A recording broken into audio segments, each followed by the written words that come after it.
श्री स्वामी समर्थ. जय जय स्वामी समर्थ. काल माझ्याकडे एक मेसेज आला होता. त्या ताई म्हणत होत्या, की मी स्वामी सेवा आता नाही करू शकत. मला खूप भीती वाटते. कारण की मी स्वामी सेवा सुरू केली तर माझ्या जीवनामध्ये इतका त्रास वाढला, की तो आठवतो तरी मला भीती वाटते. मला हे माहीत नाही त्यांच्या जीवनामध्ये काय त्रास झाला. पण त्यांचा हा मेसेज पाहून मला असं वाटलं, की यावर व्हिडिओ बनवावा. नेहमी असं होतं, की जेव्हा आपण स्वामी सेवा सुरू करतो, ते स्वामी चरित्र सारामृत वाचा किंवा नामस्मरण घ्या, तारक मंत्र म्हणा, कारण की प्रत्येक जण आपल्या हिशोबाने स्वामी सेवा नक्कीच करतो. आणि जेव्हा स्वामी सेवा करतो, तर आपल्या जीवनामध्ये त्रास वाढतो. हा प्रत्येक भक्ताचा अनुभव आहे.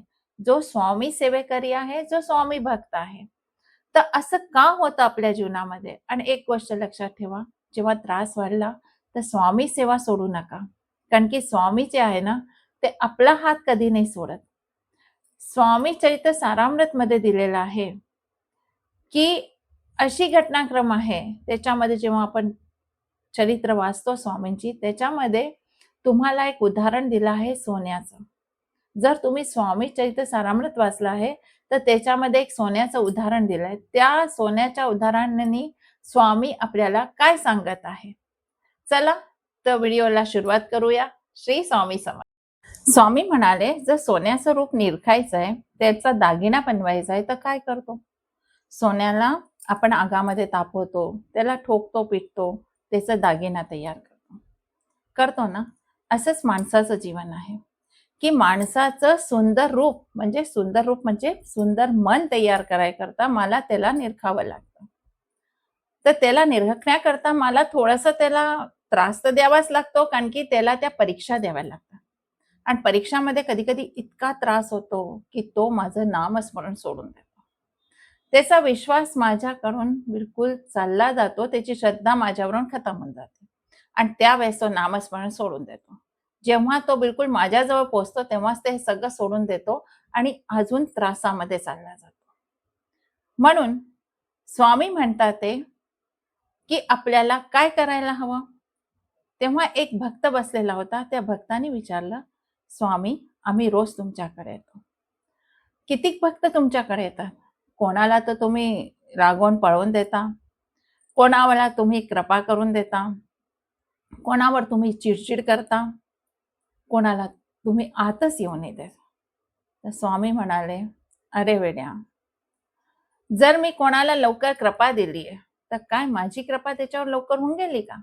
तो आला आणि त्याला म्हटलं, "जा तुला माझा आशीर्वाद आहे." मी जर असं बोलून दिलं, तर तो जो आशीर्वाद आहे ना, तो त्याला लवकर नाही लाभत. का? कारण की त्याचे जे कर्माचे भोग आहे, ते त्याला भोगायचेच आहे. ते भोग कापण्याकरता मला त्याला सांगावं लागतं, की "हां, तुझ्यावर माझा आशीर्वाद आहे."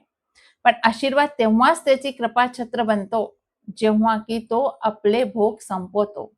आणि ते भोग संपवायकरता मला वेगळे-वेगळे प्रकार मला करावे लागतात. म्हणून मी हे असं स्वामी त्याला म्हणाले, "तुझ्यासमोर एक मी घडा भरून पाणी ठेवलं. तो जो घडा भरलेला आहे, ते सगळं खराब पाणी आहे. तू त्या पाण्याला पिऊ सुद्धा नाही शकत. तर त्या पाण्याला जर तुला प्यायचं असेल, तर तुला नवीन पाणी तर लागेलच आहे ना, किंवा त्या पाण्याला साफ करावं लागेल आहे." तो भक्त म्हणाला, "हो महाराज, हे तर आहेच आहे. या तर तू सगळं पाणी बाहेर सांडून त्याच्यामध्ये नवीन पाणी भरशील आहे. तर त्या पाणी बाहेर सांडायला तुला काही कष्ट तर करावे लागतील आहे." तर म्हणे, "हो, मला उचलून ते पाणी सांडायला कष्ट तर करावेच लागतील आहे."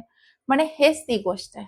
मला तुमचं मन निर्मळ करायकरता, तुमच्या जीवनातनं जे माणसं तुमच्याकरता उपयुक्त नाहीये, जे कर्म तुमच्याकरता चांगले नाहीये, ते सगळं दूर करण्याकरता तुम्हाला मला त्रासामध्ये टाकावं लागतं. कारण की मला तुम्हाला सोन्यासारखं तापून बनवायचं असतं. पण कोणाचे जुने प्रारब्ध इतके असतात, की त्यांना असं वाटतं, की मी खूप जास्त त्यांना परीक्षा घेऊन राहिलोय, त्यांना खूप जास्त त्रास जीवनामध्ये वाढून गेलाय. पण मी किती वेळा सांगतो, मी प्रारब्धाला गती देतो. ती गती कशी असती, जे कष्ट तुमचे 10 दिवसामध्ये संपायचे, ते कष्ट मी 5 दिवसामध्ये संपवायचा प्रयत्न करतो. आणि अशा वेळेस काय होतं, तुम्ही लोकं घाबरून जाता. आणि तुम्ही घाबरला, की नामस्मरण सोडून देता. म्हणजे बाल्टी हातामध्ये येते कुयामधून भरलेली, ती तुम्ही अचानक सोडून देता. मग तो त्रास अजून वाढून देतो, कारण की तुम्हाला पाणी हवंय, तुम्हाला पाणी मिळतच नाही, तुम्ही पण सोडून दिलेलं आहे. तर याच्यामध्ये या ज्या चुका आहे, या तुम्ही करताय, मी नाही. माझा कृपा आशीर्वाद तर तुमच्यावर नेहमी असतो.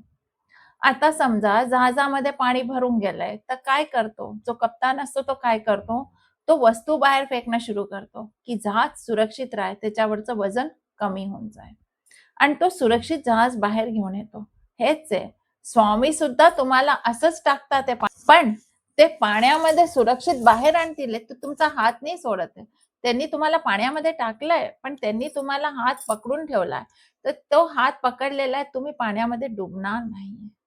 म्हणून भक्तांनो, जेव्हा जीवनामध्ये स्वामींचं स्मरण करता करता त्रास वाढला, जीवनामध्ये असं वाटायला लागलं की आता सगळं संपलंय, पण विसरू नका, स्वामींनी तुमचा हात पकडलाय, तुम्ही स्वामींचा हात नाही पकडलाय. जेव्हा स्वामी तुमचा हात पकडतात, तेव्हा खूप जास्त जीवनामध्ये कष्ट येतात, खूप त्रास वाढतो. असं वाटतं की मी स्वामींना घरात का आणलं, मी हे पूजापाठ का सुरू केली, काय माझं चुकतंय, आणि नकारात्मक विचार हवे व्हायला लागतात. आणि आपण जे आहे, तेव्हा जेव्हा बिलकुल त्या लक्ष्यापर्यंत पोहोचलेलो, आपण परत दूर होऊन जातो. म्हणून भक्तांनो, जे पण सेवेकरी आहे, जे पण स्वामी सेवा करतात, ते फक्त स्वामींवर अढळ विश्वास ठेवा, ते तुमची नैया नक्कीच पार करणार आहे. तर घाबरू नका, तुम्हाला तुमची दिशा मिळणार आहे, तुम्हाला तुमचं लक्ष मिळणार आहे. स्वामी चरित्रामध्ये प्रत्येक याच्यावर हेच दिलंय, की स्वामी तुमची परीक्षा घेऊन तुमचे प्रारब्ध कापतात, तुमच्या प्रारब्धांना गती देतात. तुमचे जे कर्म आहे, जे चुकीचे कर्म होऊन चुकले, त्या कर्मांना कमी करायचा प्रयत्न करतात, लवकर संपवायचा प्रयत्न करतात. म्हणून भक्तांनो, कधी सुद्धा स्वामींना नका सोडू, स्वामींचं नामस्मरण नका सोडू. स्वामींवरचा विश्वास तसाच राहू द्या आणि नक्की स्वामी तुम्हाला त्या प्रत्येक गोष्टीचे 100 पटीने फलश्रुती नक्कीच देतील. विश्वास ठेवून नामस्मरण बिलकुल नका सोडू. तोपर्यंत भक्त, माझा भक्त आतून मजबूत नाही होऊन जात, तो निरखून नाही येत, तो पण माझी परीक्षा चालू असते आणि त्याचे प्रारब्ध कमी करायचा मी प्रयत्न करतो.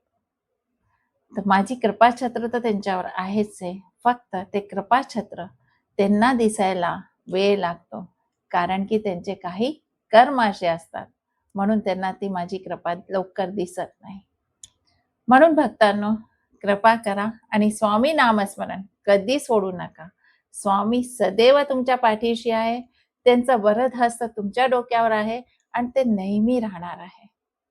व्हिडिओ आवडल्यास नक्कीच लाईक, शेअर आणि सबस्क्राईब करा. कमेंट्समध्ये श्री स्वामी समर्थ लिहायला विसरू नका. भेटूया अशाच आपल्या आध्यात्मिक व्हिडिओमध्ये. श्री स्वामी समर्थ. जय जय स्वामी.